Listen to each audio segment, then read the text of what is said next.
Hola, gracias María José, buenos días y muchas felicitaciones por esta iniciativa.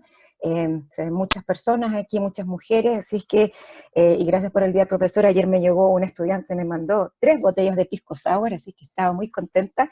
Eh, Así es que eso, así sí que es rico ser profesor en la Universidad de Chile. Así es que felicitaciones por esta continuidad. Eh, yo les voy a contar un poco sobre mi experiencia de investigación. Esta mirada de género siempre ha estado. Yo soy urbanista, mi trabajo tiene que ver con el estudio de las ciudades. Mi pregunta, investigación siempre ha sido cómo se habitan las ciudades. La mirada de género siempre ha estado, pero desde que empezamos a trabajar temas de movilidad, empieza a surgir como muy evidente las implicancias de género que tiene moverse por la ciudad. Así es que les voy a compartir esta presentación. No tengo, eh, no puedo compartir.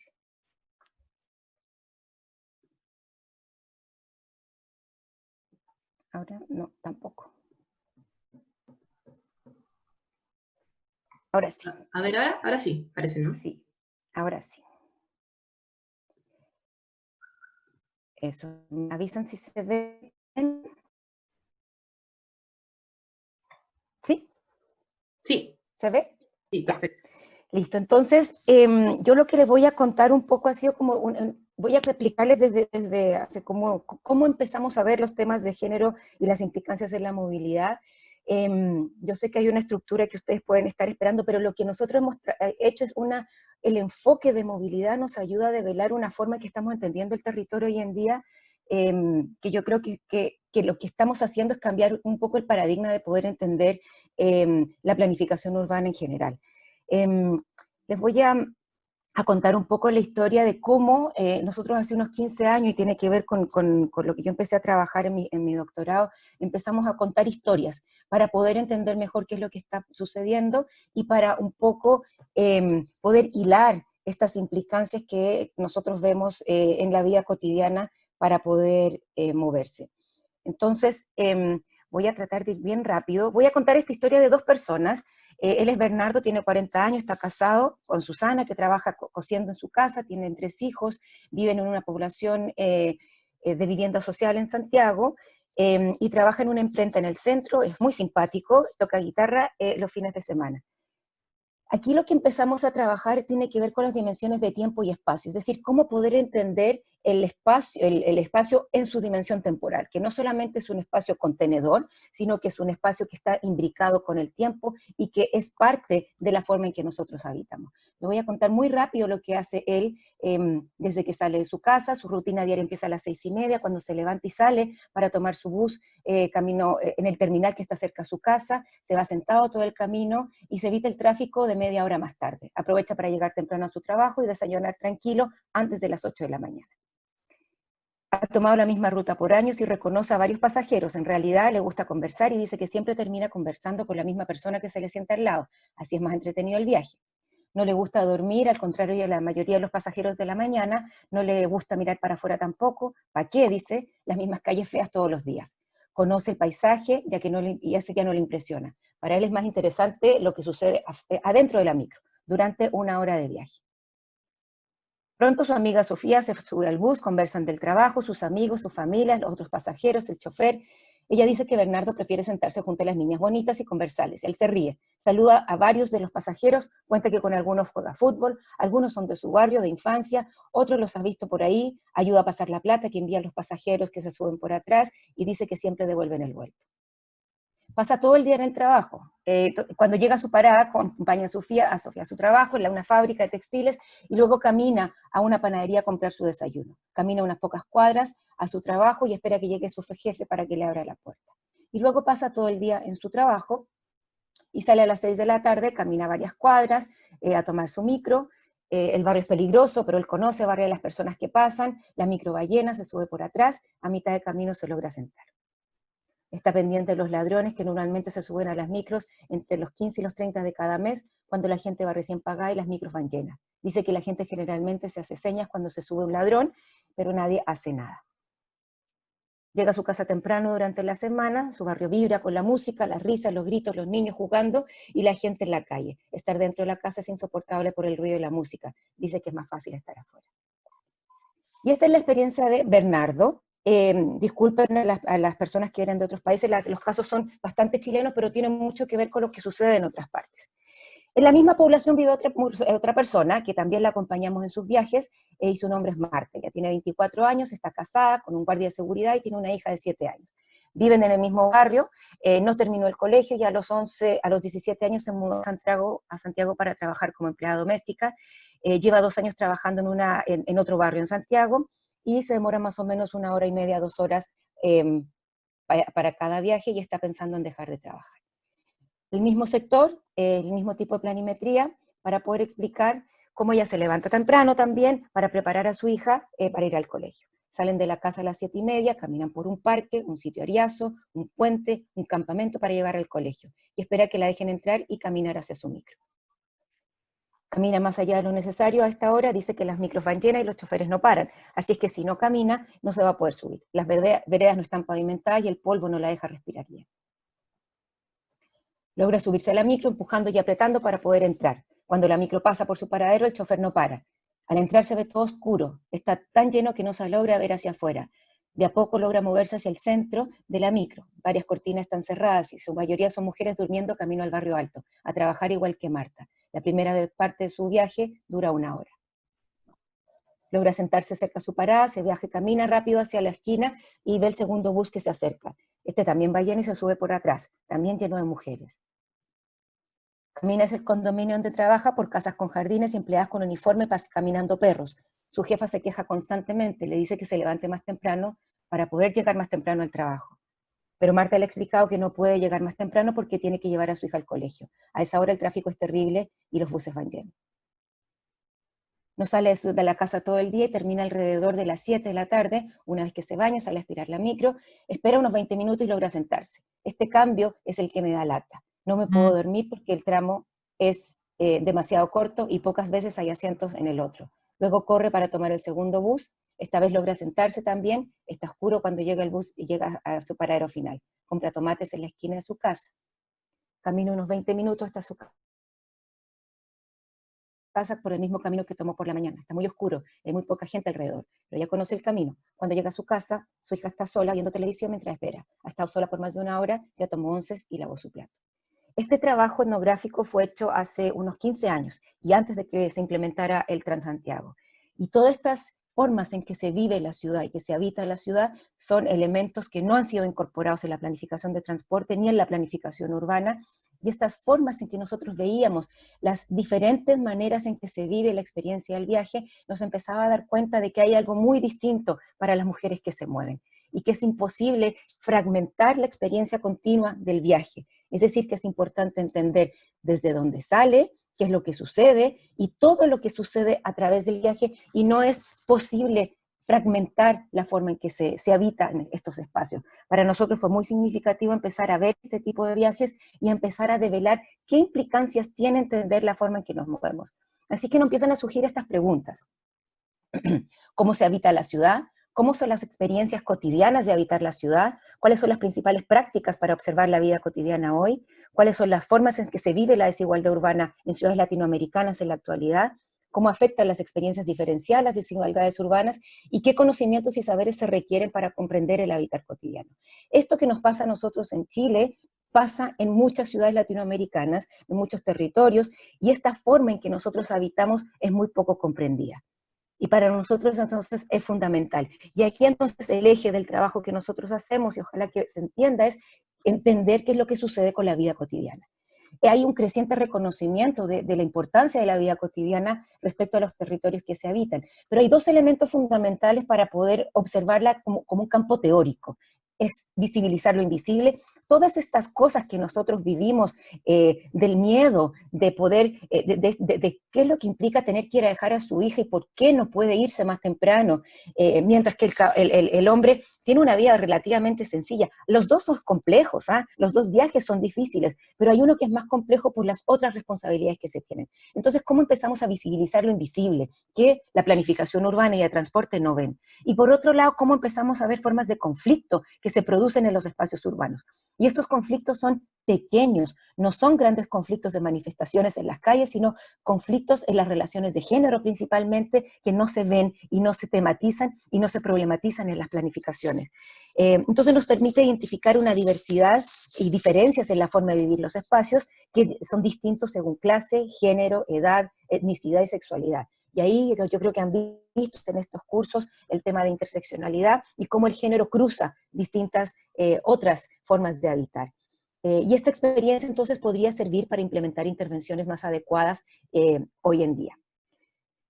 Entonces, lo que a nosotros nos interesa ver es que principalmente en América Latina la desigualdad ha sido homologada a la segregación residencial. Es decir, cuando nosotros pensamos en desigualdad urbana, muchas veces se iguala a la localización de las viviendas y cómo la localización de la residencia es diferenciada, y en el caso, todas las ciudades latinoamericanas viven un cierto grado de segregación residencial. El caso chileno es de especial relevancia, y esto no se niega desde una mirada de la vida cotidiana. Pero estos estudios generalmente han sido cuantitativos y también ignoran las implicancias de la vida cotidiana. Es decir, se localiza dónde está puesta la desigualdad, pero no se analiza las implicancias de cómo viven las personas cotidianamente esta segregación. Entonces, esta experiencia urbana se ve como estática en general e ignora que los habitantes son móviles, es decir, que nuestras vidas suceden en movimiento, e ignoran otras formas de desigualdad que son muy difíciles de observar. Y entonces lo que nosotros estamos planteando es que los estudios urbanos en América Latina generalmente están centrados en estas dimensiones estructurales y estáticas de la vida cotidiana, y que se requiere incorporar esta otra mirada de la movilidad. Entonces, ¿qué entendemos por movilidad? Es un paradigma, es una forma que lleva más o menos unos 20 años de trabajo y que se analiza, empezó a cuestionarse principalmente desde los años 80, 90, cuando se empezó a comprender la compresión tiempo-espacio. Es decir, que a través de la tecnología, los viajes, los aviones, sobre todo, el tiempo y el espacio se empieza a comprimir. Es decir, que nosotros podemos llegar a distintos lugares en menos tiempo. Un viaje hace 50, 60 años a Europa desde Chile se podía demorar en barco 2, 3 semanas. Hoy en día se demora 12 horas. ¿Y qué implica eso en nuestras vidas cotidianas? Entonces, el paradigma de la movilidad como un campo de estudio lo que hace es ver qué implicancias tienen estos cambios que hemos tenido en términos sociales en nuestras vidas cotidianas. Y ahí se observa la movilidad de las personas, nosotros, nuestros cuerpos, cómo nos movemos, pero también se observan los objetos con los que nosotros viajamos, sean las mochilas, los teléfonos, la ropa con la que viajamos, pero también cómo se están moviendo muchos objetos hoy en día. Y la pandemia nos ha vuelto a poner en el centro todas estas cosas que antes se movían, o cómo, para que algunos se muevan y nosotros podamos estar en las casas también, otros se tienen que mover. ¿Qué pasa con las tecnologías? ¿Cómo los teléfonos y las computadoras y esta posibilidad que tenemos hoy en día de poder comunicarnos también acompañan las movilidades, cómo se mueven las ideas, cómo se mueve el conocimiento? Y pese a que nosotros podemos ser ubicuos, es decir, nosotros en este momento estamos presentes a través de la tecnología, y yo puedo estar hablando con ustedes desde mi casa, también existe la copresencia y es fundamental hoy en día el contacto y tener que verse. Esta mirada entonces de la movilidad es importante, pero es muy distinto los estudios de movilidad a los estudios de transporte. Hay distintos tipos de movilidad. Existe la movilidad virtual, que es lo que estamos haciendo nosotros en este momento. Existe la movilidad imaginativa también, es decir, cómo las culturas y las distintas cosas que están sucediendo en otras partes nos impactan hoy en día. Yo aquí tengo una imagen de los bailarines K-pop que bailan aquí en Santiago, y ellos escuchan música coreana y involucran toda esta cultura coreana en su comida, en sus ropas, en su música, en su interacción, y entonces cómo también pueden moverse imaginativamente. Y también está la movilidad física, que es lo que nosotros, o yo por lo menos estudio más. Y también hay distintos tipos en el campo, tipos de estudio en el campo de la movilidad. Están los estudios de migraciones, que analizan un poco las implicancias de la migración y la movilidad de personas que se están moviendo entre países. También hay estudios sobre el turismo y el impacto que ha tenido el turismo en los territorios a nivel mundial. También está la movilidad residencial y está la movilidad cotidiana, que es lo que yo más estudio, pero también se combinan estos estudios. Entonces es muy importante entender que la movilidad es más amplia que el transporte. Y en ese sentido el transporte es uno de los elementos dentro de los estudios de movilidad y es uno de estos elementos además que a veces se confunden. Entonces muchas veces se habla de movilidad sustentable cuando se está hablando de distintos modos de moverse, pero la verdad se está hablando de transporte sustentable, porque la movilidad habla sobre las implicancias que tiene el movernos todos los días en nuestras vidas. ¿Ya? Entonces, involucra miradas más interdisciplinarias, involucra otras metodologías para poder entender lo que implica y implica también romper estas miradas fragmentadas que hay en las políticas públicas, sobre todo en que se entiende el territorio. Y ahí esta experiencia de moverse es diferenciada. Es decir, es muy distinto para una mujer con hijos moverse que para un hombre hábil moverse por la ciudad. O una mujer migrante negra en la ciudad de Santiago hoy en día, con todos estos niveles un poco racistas tenemos nosotros en Chile y discriminatorios que nosotros tenemos, su experiencia de moverse va a ser muy distinta que una mujer de clase media blanca auto, por ejemplo. Entonces, es muy importante empezar a ver que esta forma de movernos es diferenciada. Y entonces las desigualdades urbano-territoriales desde la mirada de movilidad se empiezan a complejizar muchísimo y entonces es importante empezar a ver cómo eso se vive todos los días. Entonces, esta mirada de movilidad es un pensamiento que cuestiona las formas tradicionales de entender el movimiento en el tiempo-espacio, cuestiona estas miradas estáticas y enfocadas no solamente solo en los modos de moverse, en los modos, cuando hablamos de modo es el auto, el bus, la bicicleta, el peatón, estas maneras estáticas de entender entonces, estas maneras de moverse, nosotros las analizamos a través de los trayectos, es decir, cómo se cruzan, cómo yo puedo ser intermodal. Yo cuando salgo de mi casa camino, tomo el bus, vuelvo a caminar, a veces uso el metro, a veces uso el bus. Entonces, es a través del trayecto que nosotros analizamos la movilidad. Y nos lleva a un análisis relacional de la vida, a partir de la vida cotidiana. Y todas las cosas que están imbricadas en esta vida cotidiana. Y nos permite observar las prácticas de personas, con objetos, con ideas, con tecnologías y todo eso. Entonces, para nosotros este habitar cotidiano sucede en movimiento. Nosotros no estamos fijos en las casas. Y yo trabajo en el Instituto de la Vivienda, donde estudiamos la vivienda. Pero más que estudiar el objeto casa, lo que estamos estudiando es el habitar cotidiano. Y este habitar cotidiano no solamente sucede en las casas, en los últimos 6 meses las viviendas han tenido un rol importante, pero nosotros también habitamos en nuestros barrios y en la ciudad. Y sobre todo en el caso de Santiago y en Chile, como las medidas públicas han estado muy deficitarias, muchas de las personas han tenido que seguir moviéndose pese a la pandemia. Entonces, para nosotros entender las movilidades son fundamentales en la vida cotidiana y entender la totalidad del recorrido realizado, no solamente desde el momento que me subo a la micro o al bus o al metro, sino todo, desde el origen hasta el destino, pero sobre cómo me preparo para salir y qué consecuencias tiene eso. Entonces nosotros observamos las rutinas, qué es lo que hacen las personas cuando se mueven, cuánto pago, cuánto me demoro, con quién viajo, todo eso, pero también la experiencia que genera. ¿Qué me pasa a mí, a mi cuerpo, cuando me estoy moviendo? ¿Por qué me tengo que subir al bus de ciertas maneras? ¿Qué me pasa cuando tengo miedo en ciertos lugares? ¿Qué pasa cuando el paradero no está señalizado? ¿Qué pasa? ¿Qué me pasa con este viaje? Y luego, ¿qué consecuencias tiene el viaje? Para muchas personas, entonces, un viaje difícil puede que me obligue a no salir, a cambiar de modo, a pedirle a alguien que me vaya a buscar al paradero. Entonces, nosotros analizamos todo este viaje como un continuo y qué implicancias tiene eso en la vida cotidiana de las personas. Entonces, es muy difícil separar, por ejemplo, el espacio público de los modos de transporte. Entonces, para nosotros este espacio público, esta experiencia del viaje, nos ayuda a entender mejor el continuo de cómo estamos viviendo.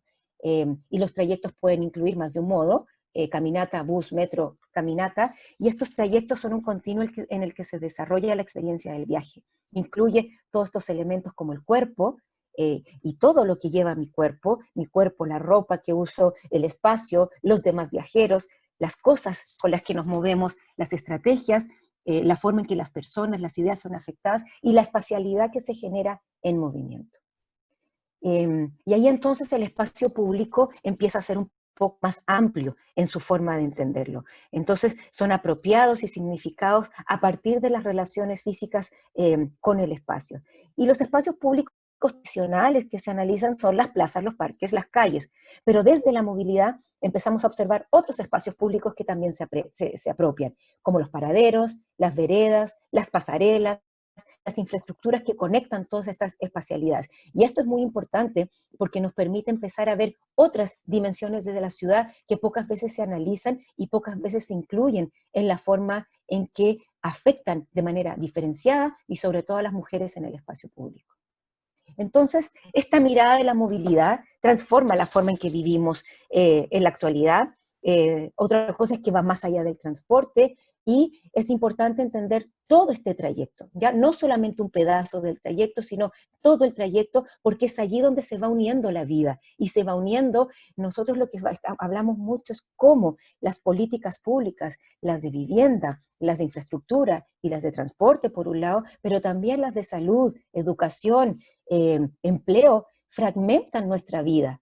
Son aplicadas de una manera muy aislada y nosotros desde nuestros cuerpos unimos estas formas de pensar el territorio de manera fragmentada. Es por eso es que es muy importante entender esta mirada del trayecto y cómo los espacios públicos pueden ser vistos desde la movilidad, porque se unen, nuestros cuerpos unen todas estas distintas formas que estamos viviendo. Entonces, para nosotros, como les decía, yo trabajo en el Instituto de la Vivienda y entender el habitar ha sido muy importante empezar a mirar este habitar en red. ¿Cómo habitamos en red la ciudad? Entonces, analizamos cómo se habita en el barrio, en la vivienda, pero también cómo a partir de nuestras movilidades también nos importan el colegio donde vamos a dejar a los hijos, el trabajo, lugares donde hacemos las compras, donde generamos relaciones de ocio, el trabajo, el consultorio. Entonces, nuestro habitar cotidiano sucede en movimiento y por eso este habitar en red es fundamental y es importante poder entender cómo usamos todo este espacio y cómo es diferenciado a partir de la movilidad. Entonces de aquí surgen las preguntas: ¿quién se mueve? Que es fundamental.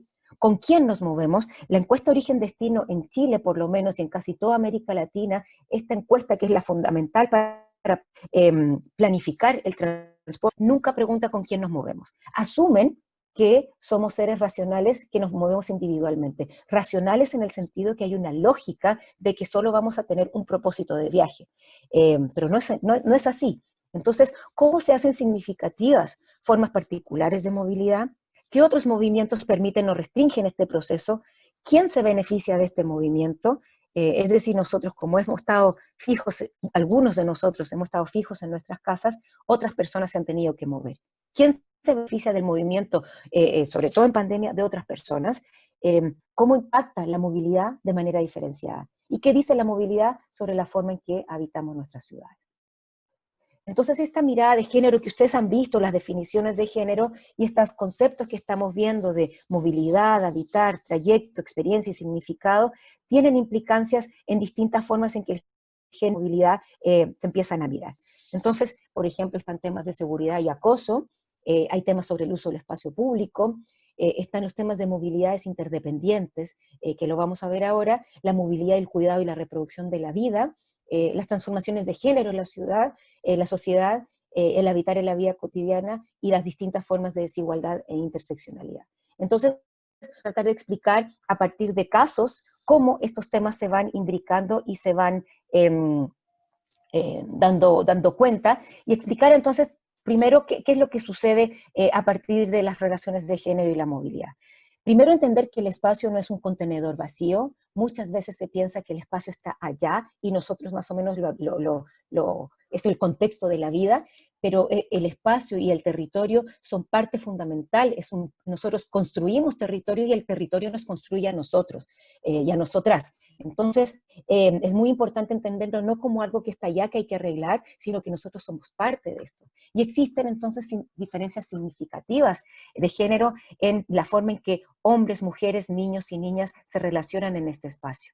Y ahí yo creo que ustedes han visto cómo los roles de género, productivos, reproductivos, comunitarios y políticos suceden en este espacio y cómo nosotras, muchas mujeres, no lo viven de una manera separada, sino los vivimos simultáneamente. Y esta forma en que se dualiza o se compartimentaliza o se separa la mirada de lo productivo y lo reproductivo como si fueran dos cosas distintas, es lo que aporta la mirada feminista sobre todo para poder unir estas miradas que se fragmentan. Entonces, existen diferencias en el propósito de viaje. El propósito de viaje tiene que ver con a dónde voy. Generalmente es trabajo, estudio, esos son los principales propósitos de viaje que determinan la planificación de transporte.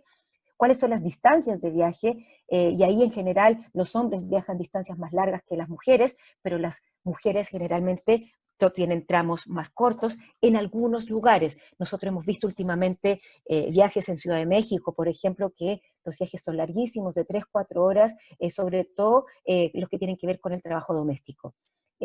Los modos de transporte, en qué viajo, si es a pie, si es en bicicleta, si es en transporte público, si es en tren, o si es en metro, o es en auto, y distintos modos, y el comportamiento del viaje, es decir, cuáles son las distintas cosas que las personas hacen en sus viajes. Las horas que se están moviendo. En todo caso, lo que quería ver en esta parte tiene que ver con que en general las mujeres pasan más tiempo en roles reproductivos que los hombres, hacen más viajes pero son más cortos.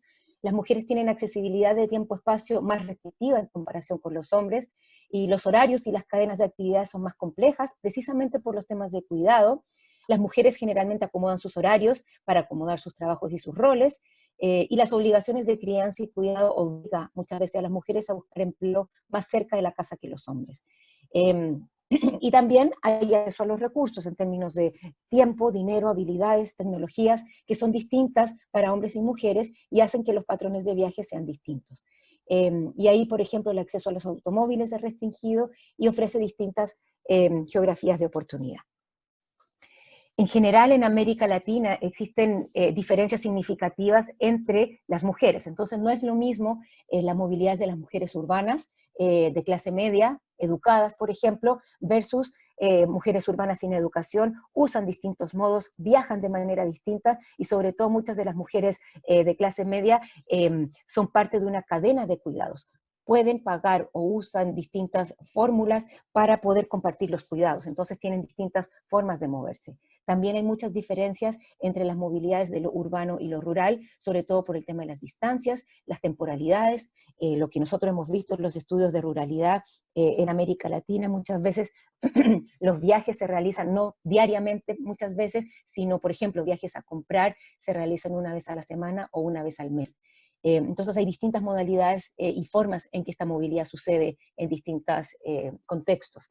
En algunas partes del mundo, por ejemplo, las creencias religiosas generan mayores dificultades. Por ejemplo, hay lugares, por ejemplo, en India o en el Medio Oriente, donde las mujeres no pueden salir o tienen que usar modos de solo mujeres para poder moverse, o tienen que comportarse de ciertas formas en el espacio público, y que hacen que esas formas de moverse sean diferenciadas.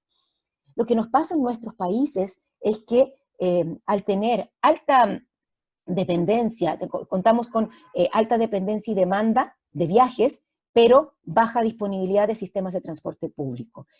Esto es lo que ha generado en muchos lugares existencia de sistemas informales de transporte. Y eso yo creo que a las personas que vienen de otras ciudades y de otros países es bastante evidente. Nosotros en la ciudad de Santiago, pese a que tenemos un sistema de transporte que abarca toda la ciudad, de todas formas existen sistemas informales, sobre todo en lugares más peligrosos y en lugares en las periferias, donde existen formas informales de moverse, precisamente porque el transporte público no da respuesta a temas de seguridad muchas veces, y muchas veces a llegar a los puntos donde las personas tienen que ir.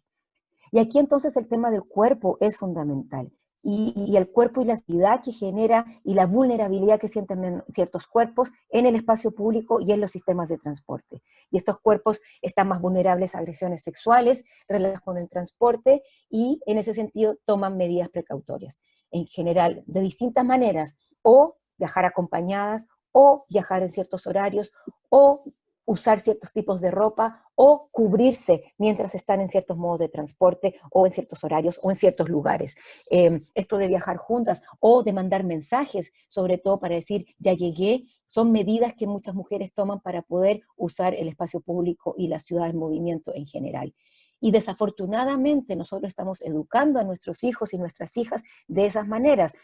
Nosotros hemos visto estudios sobre todo de cómo muchas de las chicas usan el teléfono, por ejemplo, para comunicarse de cómo están y que llegaron bien, mientras los chicos no tienen que hacer ese tipo de arreglos en el teléfono para jugar Pokémon Go, por ejemplo, u otro tipo de cosas y conocer la ciudad, pero no necesariamente para decir estoy bien. Entonces nosotros estamos, y no comparten el cuidado entre los jóvenes. Entonces ahí hay un tema muy importante de cómo nos estamos educando y qué es lo que está pasando, porque no es suficiente iluminar las calles ni tener vagones separados si no cambiamos las conductas y la educación que hemos de cómo nos cuidamos en estos espacios. Entonces, existen espacios construidos, incluido el uso del suelo, la conformación espacial, el diseño de distintas redes de buses, de caminos, de senderos, facilidades, por ejemplo, que afectan a mujeres y hombres de manera diferenciada.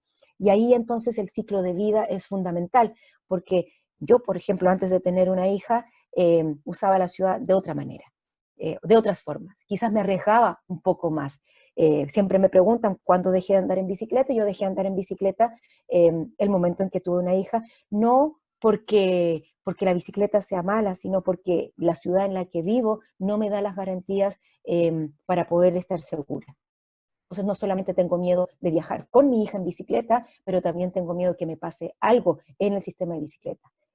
Probablemente en otras ciudades no sea así, pero en el caso de Santiago todavía no tenemos sistemas donde yo me sienta más segura. Entonces va cambiando la forma en que nosotros habitamos la ciudad y probablemente para chicas más jóvenes haya ciertos espacios que donde se sientan más vulnerables, quizás para mujeres con niños sea otra, quizás para mujeres más maduras o personas con discapacidad o personas mayores, van cambiando los miedos y las formas que nos sentimos más vulnerables y diferenciadas en el espacio público. Y eso hay que tenerlo en consideración, porque no siempre es lo mismo, sino que vamos cambiando.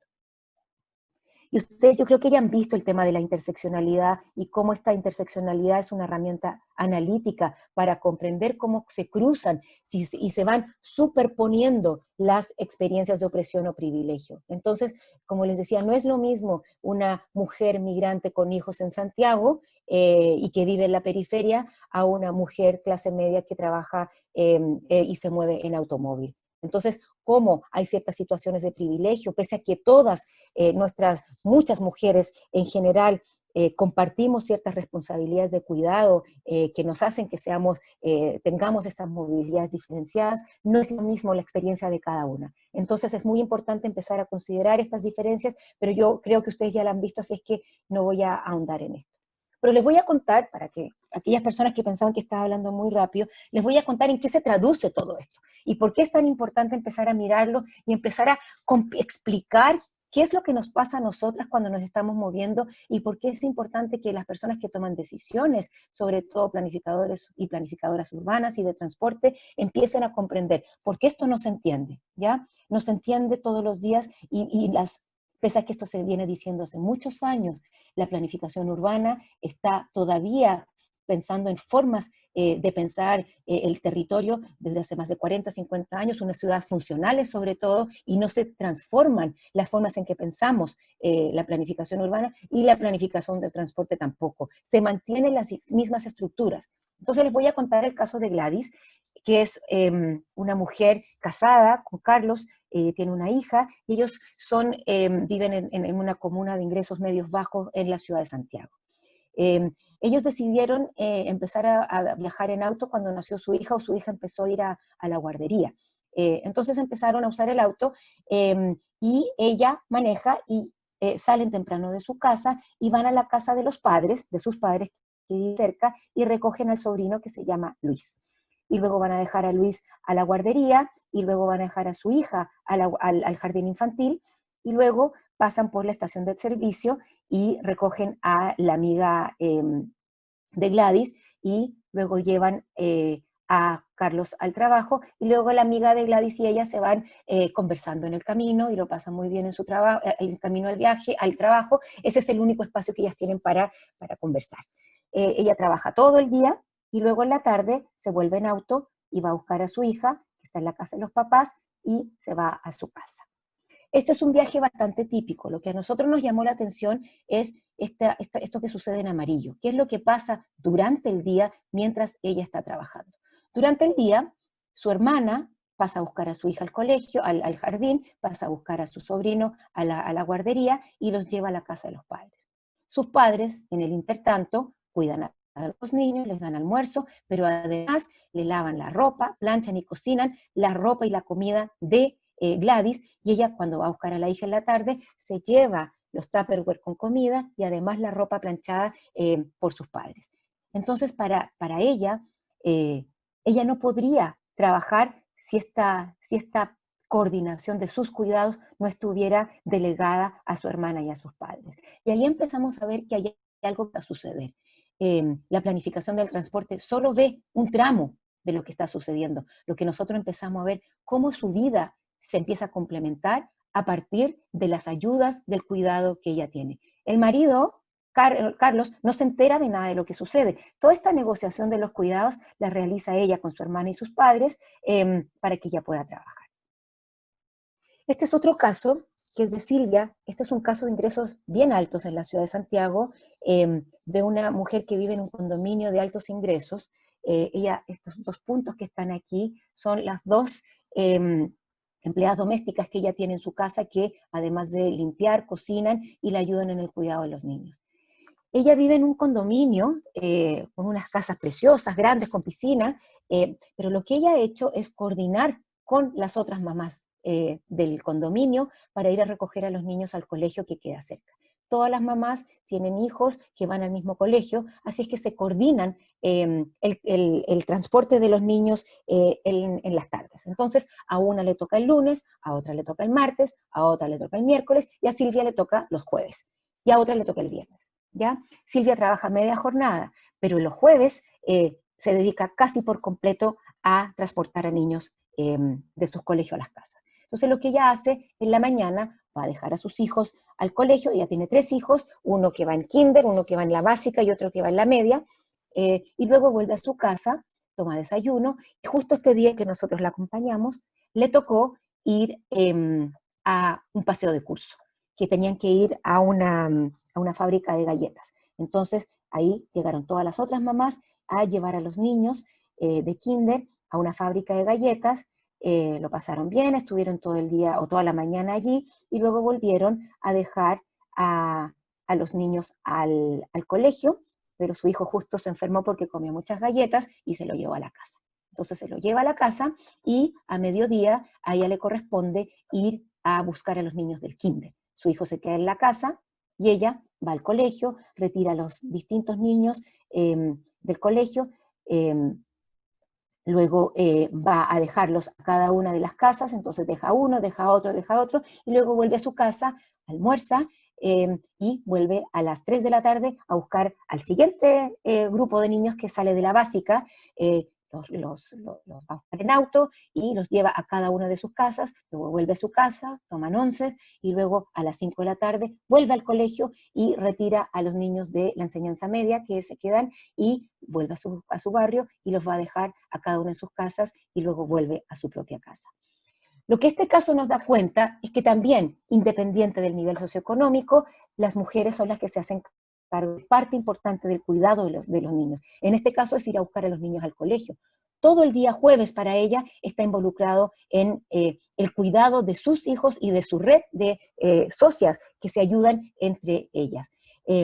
Entonces, para ella las redes sociales son fundamentales para poder llevar a cabo este cuidado de los niños, e independiente que ella tenga a alguien que la ayuda, porque ella también puede salir para poder hacer este cuidado, ella igual se hace cargo de parte importante de esto. Entonces delega parte de los cuidados, pero también se hace cargo. Otra vez, el marido no se entera. No tiene nada que ver con esta organización, planificación, ejecución y gestión de los cuidados. Este es un caso bien interesante en Ciudad Juárez, que lo estaba haciendo una estudiante con que yo trabajo con ella, que es bien interesante para entender las dimensiones de cómo el trabajo y la vida cotidiana es importante también para ir comprendiendo con la complejidad del tema de los cuidados y de las implicancias en la vida cotidiana. no sé si ustedes conocen las maquilas, las empresas maquiladoras en la frontera entre Ciudad Juárez y México, El Paso. Hay una cantidad de industrias allí y muchas personas trabajan por turnos. Las maquilas están funcionando 24 horas y trabajan por turnos, y muchas mujeres y hombres trabajan en estas empresas. En este caso, esta familia de madre, padre e hijo, ambos trabajan en la maquiladora. Y lo que ellos hacen para poder hacer cargo del cuidado de los niños, del hijo que tienen, es turnarse en sus turnos y en quién los cuida. Entonces, ella sale temprano en la mañana, pero como no tiene a quien cuida a los niños, tiene que llevar al niño en el bus de la empresa que los lleva al cuidado. Entonces, el niño sale durmiendo y duerme en el bus cuando ella va a trabajar. Luego se cambian de turno y el papá se lleva al niño y van de vuelta a su casa en el bus, mientras la mujer entonces está trabajando en su turno. El niño entonces pasa casi 3 horas del día en el bus porque no tienen con quién dejarlo en su casa.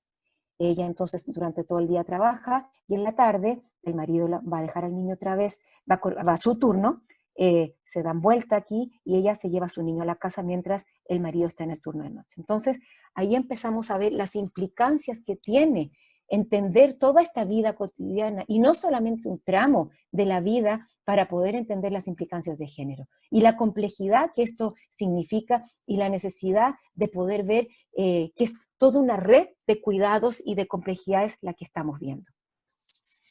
Este es otro caso que tiene que ver con el uso del automóvil. Muchas veces el uso del móvil y sobre todo empieza a pensarse que el auto es el símbolo de la libertad y que manejar y andar en auto para muchas personas y muchas mujeres es un símbolo de libertad. Este caso se los voy a explicar bastante por encima, no con todas las implicancias, pero este caso fue muy importante para poder entender cómo el automóvil y la movilidad y los cuidados son parte constitutiva de la vida hoy en día. Entonces este es el caso de Gloria. Ellos compraron un auto automático, viven en el norte de Santiago, en un barrio donde necesitan tomar autopista, entonces necesitan manejar. Ella antes de manejar hacía todo a pie, pero les resultaba muy difícil. Entonces aprendió a manejar y ella lleva a su marido a su trabajo, luego lleva a los niños al colegio y justo en esta época su mamá estaba enferma con cáncer, entonces también tenía que hacerse cargo de llevar a su mamá al hospital y a la familia extendida que como es la única que maneja, tiene que además ayudar al resto de sus familiares a las distintas tareas que tienen. Tipo 2 o 3 de la tarde, sus hijos la empiezan a llamar para que las vaya a buscar a los distintos lugares donde están, y ella vuelve a su casa. Pero todo esto que está en anaranjado implica que ella, además de volverse el chofer de la familia, sigue haciendo todas las labores de cuidado y de reproducción de la vida que ella tiene, que tiene que ver con lavar, planchar, cuidar y todas las otras cosas que implica su vida, ya que ella se dedica al trabajo de la casa. Pero lo que empieza a ser muy complejo es cómo la movilidad y su vida cotidiana están imbricadas y lo hace muy, muy difícil de llevar a cabo. Entonces ella, en vez de estar liderada por el auto, se siente la esclava del auto. Y este es un caso que para nosotros también ha sido muy, muy importante de poder entender la planificación urbana y la planificación del transporte y cómo se invisibiliza gran parte de la vida. Este es el caso de Camila. Camila tiene 2 hijas, una de 7 y otra de 2 años, ella está casada. La hija menor tiene un problema de motricidad, así es que necesita ir a hacer fisioterapia varias veces en la semana. Ella entonces sale de su casa temprano y no va en coche porque la vereda de su casa al paradero no está pavimentada. Entonces para ella es muy difícil andar con coche porque tiene que ir con la niña, con el coche y con el bebé en brazos. Entonces ella prefiere ir con el bebé en brazos y pasa por estas calles que están muy mal habilitadas, llega a un paradero que no existe, un bus que no para, que va lleno, a esa hora de la mañana los buses están muy, muy difíciles. Ella vive en un sector de Santiago donde hay la gestión del transporte es muy difícil. Cuando logra subirse al bus, en Chile se implementó la brillante idea para poder eliminar la evasión del transporte público, se implementaron unos torniquetes a la entrada que hace muy difícil entrar, tiene que empujarse. Entonces, ella tiene que pasar a su hija, a otra persona, para poder entrar ella al bus, y llega tarde al colegio de su hija generalmente, y luego se va por la otra hija a hacerle el tratamiento médico, aprovecha de ir a hacer trámites, aprovecha de pasar a comprar, luego va a buscar a su hija al colegio a la 1 de la tarde, y luego vuelve en bus a su casa. Ofrece almuerzo, algunas duermen siesta, su hija, y ella vive muy cerca a la casa de su suegra, para que su suegra le cuide a sus hijas. Este dibujo no está hecho a escala, pero ella camina a la casa de su suegra, deja a sus hijas allí, y luego ella acomoda sus horarios de trabajo para ir a trabajar, y se va en bus al trabajo, trabaja de 5 a 10 de la noche en un lugar como secretaria, o como asistente de secretaria. Y luego, a las 10 de la noche, ella se va a su casa en transporte público, y su marido la va a buscar al paradero, y luego a su casa, caminando con las niñas, y llegan a su casa más o menos a las 10, a las 11, a las 12 de la noche. ¿Ya? Esta es la vida que ella tiene cotidianamente. Su marido, el que está aquí en gris, sale de su casa a su trabajo, y de su trabajo a la casa de la suegra, que lo espera con la comida lista. Él no se encarga de ninguna tarea de cuidados, y es para este hombre gris que está planificada la ciudad y está planificado el transporte. Todas estas cosas que ella hace, y todos estos trámites y cuidados que ella hace durante el día, son invisibles para la forma en que nosotros planificamos la ciudad y planificamos el transporte. No se ven, y esa es la vida cotidiana que ella vive. Lo que se ve es este viaje gris. Y este es el viaje gris que está pensado por un hombre que se mueve hábilmente por la ciudad, y es por eso que nosotros empezamos a cuestionar cómo una mirada de género no solamente identifica las número de horas, o los gastos, o las distancias, sino las implicancias que esto tiene en la vida cotidiana de las personas. Y cómo entonces es fundamental no solamente empezar a mirarlo, pero empezar a transformar qué es lo que sucede allí. Y esta es la última que le quiero mostrar, que tiene que ver con las cadenas de cuidado.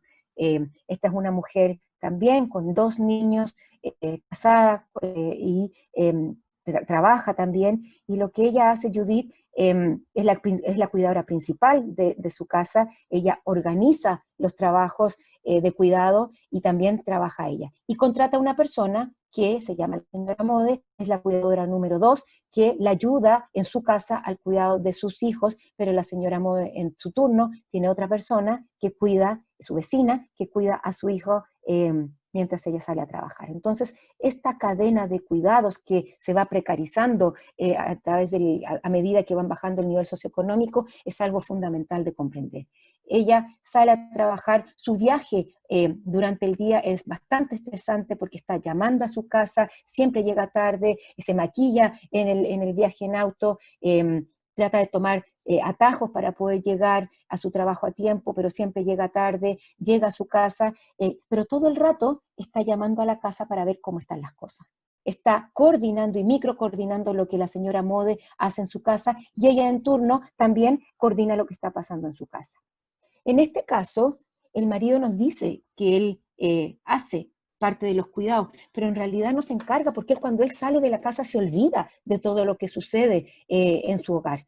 Y él lo que le permite toda esta cadena de cuidados es poder llevar a cabo sus otras tareas sin tener que estar a cargo de la planificación y la organización de la vida. Así es que toda esta cadena de cuidados se vuelve fundamental también de entender las implicancias en la vida cotidiana.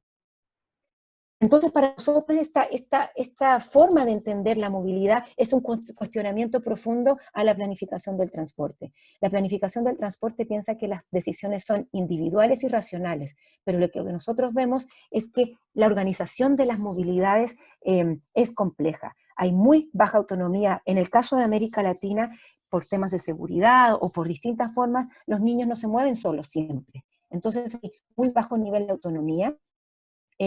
Hay necesidad de acompañamiento, sobre todo los adultos mayores, y una dificultad de las personas con discapacidad y mujeres embarazadas, sobre todo, para ponerse solos. Y entonces estas movilidades, lo que implica la interdependencia es que no solo mi hija depende de mí para moverse, sino que yo también dependo de mi hija, dependo de sus horarios, dependo de si tiene un cumpleaños en la tarde, dependo de si ella se puede o no. Si mi hija se llega a enfermar, yo no me puedo mover. Entonces, las decisiones de movilidad no son independientes y no son racionales. Estas formas en que yo les mostraba que se mueven las personas son muy difíciles de comprender en un sistema de planificación que trata de racionalizar el sistema. Los horarios son compartidos, las estrategias entonces están basadas en distintos recursos que nosotros tenemos y estas tienen consecuencias en la vida cotidiana. Entonces las decisiones de los trayectos y los medios no son individuales, se hacen en relación al conjunto de los miembros del hogar y de otros hogares también. Los sujetos asumen roles de responsabilidad de la movilidad familiar y generalmente estas responsabilidades las asumen las mujeres. Entonces las relaciones sociales se devienen en recursos para permitir la accesibilidad a la ciudad y aquí las redes sociales son fundamentales. Y entonces estos cuidados que nosotros son partes fundamentales de lo que cómo nos movemos, no solamente se ejecutan, sino que se planifica, se organiza, se coordinan y esa coordinación es la que se vuelve muy compleja todos los días. Entonces allí es importante la mirada de género para poder entender la diversidad de movilidades, la interdependencia que yo les decía, y empieza a surgir un concepto que es la movilidad del cuidado. Cómo nosotros hemos visto muchas veces que existen en muchos países la necesidad de remuneración del trabajo doméstico y de las tareas de cuidado. Pero eso no da cuenta de la complejidad del territorio en las relaciones de cuidado. No da cuenta de que nosotros los cuidados los hacemos en la ciudad y en el territorio, y eso implica comprender una complejidad mucho mayor que no es suficiente remunerar el trabajo doméstico, es importante, pero no es suficiente, porque las tareas de cuidado se llevan a cabo muchas veces en la ciudad. Entonces, ahí es importante empezar a pensar en la interconexión permanente que tenemos, en los soportes de movilidad que tenemos, es decir, tenemos los teléfonos, pero también está el furgón que lleva a los niños al colegio, las distintas infraestructuras que hay para el cuidado, las cadenas de cuidado, esta posibilidad de la copresencia. Puede que yo no esté en mi casa y haya otra persona cuidando a mi hijo en el colegio, pero yo estoy siempre pendiente. Las mujeres siempre tenemos el teléfono abierto, presente, por si algo sucede y si tenemos un familiar enfermo también. Los viajes entonces son multipropósitos y hay mucho estrés en el momento de movernos. ¿Cómo adecuamos nuestros horarios, el cuidado de los hijos? Cómo muchas veces se genera falsa independencia, de que movernos y salir de la casa es mayor independencia, pero muchas veces es mucho más complejo, cómo las redes sociales son fundamentales para organizar la vida cotidiana y la movilidad, y la importancia del reconocimiento de los trayectos de viaje. Entonces, lo que les decía, en la planificación de transporte existen dos propósitos que son fundamentales, trabajo y estudio. Y parte importante de los recorridos y la demanda del transporte se basan en estas dos principales formas de moverse, por trabajo y por estudio. Si nosotros agrupáramos las otras formas de moverse por cuidado, que tienen que ver con compras, ocio, paseo, acompañar, y las agrupamos probablemente, y este es un estudio que hizo Inés Sánchez de Ariaga, que ha sido muy importante poder visibilizar la movilidad del cuidado, probablemente las tareas de cuidado entrarían a segundo lugar. Y entonces esto implicaría que la gestión del transporte tendría que modificarse para esa complejidad que yo les mostraba de Camila y no necesaria para viajes pendulares como la de su marido. Y esto tiene implicancias no solamente en el sistema de transporte, sino en las infraestructuras, en la localización de vivienda, en los servicios, en todo. Entonces aquí empezamos a ver cómo las ciudades que cuidan empiezan a ser, empezamos a tener que cambiar el eje de las ciudades productivas a ciudades que cuidan y ciudades cuidadoras. Las teorías feministas han sido muy importantes en cuestionar la forma en que se produce el conocimiento. Y aquí para mí, lo que nosotros hemos hecho en los últimos años es cuestionar cuál es la racionalidad hegemónica en la planificación del transporte y en la planificación urbana. Esas formas de planificar que están pensadas para hombres, por hombres, y que vienen desde, si ustedes ven en mi facultad, hay un nombre Vitruvio ahí, y también hay un modulor, es un hombre perfecto. Y es para esos tipos de hombres que están pensadas nuestras ciudades, no para hombres imperfectos, ni para toda esta complejidad y diversidad de habitantes que tenemos en las ciudades. Y entonces, ¿cómo empezamos a cambiar ciudades que producen a la reproducción de la vida, que yo creo que ustedes han visto aquí, cómo cambiar el eje y cómo podemos sustentar nuestras formas de vivir a partir de la reproducción de la vida? Y ahí las miradas de interseccionalidad son muy importantes, pero sobre todo tenemos que empezar a cuestionar las formas, sobre todo en el caso chileno, quizás para las personas que no están en Chile, no entienden, nosotros vivimos en un país muy neoliberal donde todas las soluciones son individuales, y estas respuestas individuales, el subsidio de la vivienda es individual, todas las respuestas son a resolvernos individualmente, y eso fragmenta la vida, y nos fragmenta como sociedad. ¿Y cómo pasamos entonces de respuestas individuales a miradas colectivas sobre la ciudad y sobre los cuidados? ¿Cómo pasamos entonces de ciudades enfocadas a ser más eficientes en sus sistemas de transporte, sistemas urbanos, infraestructura, hacia ciudades que miran a sus habitantes y procuran la reproducción de la vida?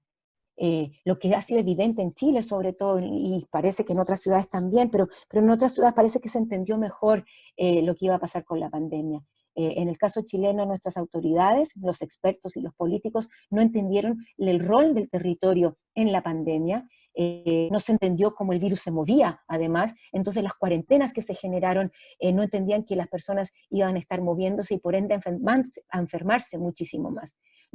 Nuestras intervenciones durante la pandemia no nos cuidaron. Entonces, ¿cómo cuidamos no solamente a nosotros como humanos, sino también las relaciones entre humanos y los no humanos también? El medio ambiente, las mascotas, las basuras, los sistemas de alimentación, es cómo pasar de entender la reproducción de la vida no solo en relación al cuidado de los niños, sino el autocuidado sobre todo y las distintas formas que tenemos para reproducirnos y cuidarnos. Entonces, ¿cómo procuramos la reproducción de la vida? Y nosotros estamos pensando ahí distintos elementos fundamentales para poder entender ciudades que cuidan. Primero están las prácticas de cuidado que van más allá del cuidado de los niños, como les decía, también está el cuidado de los enfermos, pero también están el cuidado del medio ambiente, el cuidado de la alimentación. El tema de la alimentación va a ser un tema fundamental. ¿Y quién hace? ¿Y quién se encarga de esas tareas? Nosotros en Chile, debido a que el Estado no nos cuidó, se han generado más de 400 ollas comunes para poder vivir la pandemia. Y eso ha generado una serie de formas de cuidar la alimentación, porque las personas tenían hambre. Entonces, ¿cómo empezamos a ver estas ollas comunes sobre el cuidado colectivo que nosotros estamos viendo? Entonces, ampliar la mirada de las prácticas de cuidado, ampliar la mirada de los lugares de cuidado, que uno de los espacios es la vivienda, pero también puede ser el barrio, puede ser los colegios, pueden ser los consultorios, las calles, los sistemas de transporte como lugares de cuidado. Cómo ver la materialidad de los cuidados también, tanto en la vivienda como estas calles que no tenemos sin pavimentar, estos lugares que no tienen una materialidad adecuada para poder reproducir la vida. ¿Quiénes son los sujetos de cuidado? Primero tenemos que pensar en los autocuidados, también son los niños, pero también son los colectivos. Y cómo entonces entre esto empezamos a ver otras formas de entender la movilidad y cómo es en este movimiento que empezamos a ver la movilidad del cuidado. Entonces aquí hay varias cosas que planteé que podemos ir. Yo sé que lo dije bastante rápido, espero que los se hayan dado cuenta de la importancia de la vida cotidiana, de que nuestro habitar es en movimiento, de que los territorios son relacionales, es decir, lo que me pasa a mí en mi barrio también impacta lo que sucede en otras partes. Es decir, a medida que voy moviéndome en la ciudad, los territorios también se encuentran en movimiento. ¿Cómo empezar a develar lo desconocido? Y sobre todo lo desconocido y otros conocimientos que son tan válidos como los conocimientos de los expertos que planifican y piensan la ciudad, los conocimientos de los habitantes, los conocimientos de los funcionarios públicos que quizás no tienen un rol tan importante en cómo se piensan las políticas públicas, y en esta mirada las teorías feministas son fundamentales porque cuestionan el centro de cómo se produce el conocimiento, cómo empezamos a ver la reproducción de la vida, las miradas de interseccionalidad, que no es solamente que no todas las mujeres somos iguales, sino que hay distintos elementos que hacen que algunas mujeres tengamos mayor desigualdades que otras, cómo las dependencias son fundamentales, de que todos empezamos a tener no decisiones individuales, sino colectivas, y cómo pensar en lo colectivo más que lo individual, y reconocer la vida cotidiana, pero sobre todo ir pensando en las transformaciones. No sirve mucho seguir haciendo diagnósticos, sino que es fundamental y seguir muchas mujeres se están transformando, pero si no se transforman los hombres también, y las relaciones de género se empiezan a transformar, y se empiezan a transformar las personas que están tomando decisiones en sus conocimientos, yo creo que es muy difícil que empiezan a haber cambios. Entonces, la necesidad de transformación de las relaciones de género también empiezan a ser muy importantes. Eso más o menos lo que yo les quería contar.